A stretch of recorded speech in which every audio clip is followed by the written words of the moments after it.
राग मराठी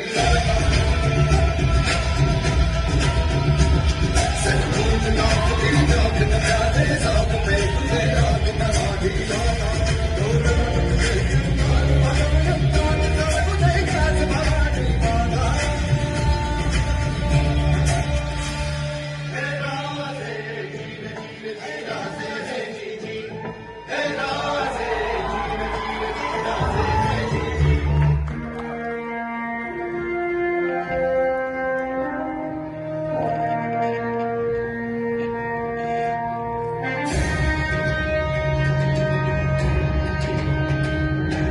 कीर्ती बेफाम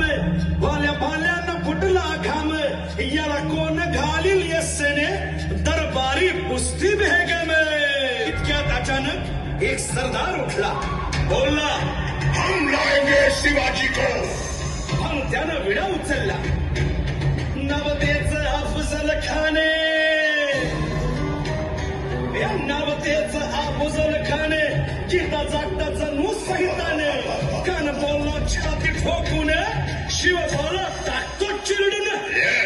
खान निघाला मोठ्या गुरमीत त्याचे गोड दळ पायदळ फौज फाटा नाही बक्कळ अंगीत हातीच फळ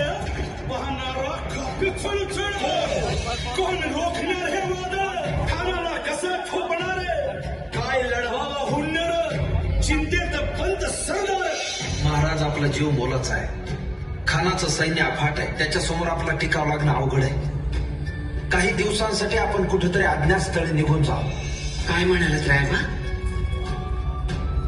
मासाहेब आम्हाला आमच्या जीवाची पर्वा नाही राजांचा जीव वाचणं गरजेचं आहे रायबा शिवबा केवळ आमचा पुत्र नाही तर अवघ्या मराठी जनांचा स्वाभिमान आहे या मातेने आपला पुत्र गमावला तरी 72 परंतु भ्याडपणे पळून जाऊन या मराठी मुलखाचा स्वाभिमान गमावता कामा नये अशा वाघिणीचा त्यो छावा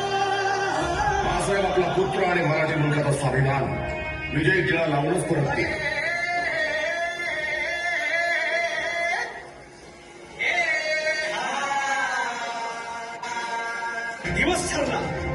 दिवस ठरला आणि ठरल्याप्रमाणे प्रतापगडच्या पायथ्याशी खान राजाला पाहून खान म्हणतो कसा आओ आओ शिवाजी आओ हमारे गले लग जाओ आओ खान हाक मारी तो हसरी खान हाक मारी तो कुंडल झाला गहिरी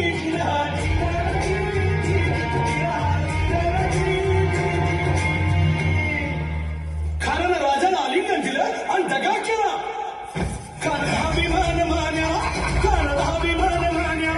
कट्यावी सवाल त्यानं केला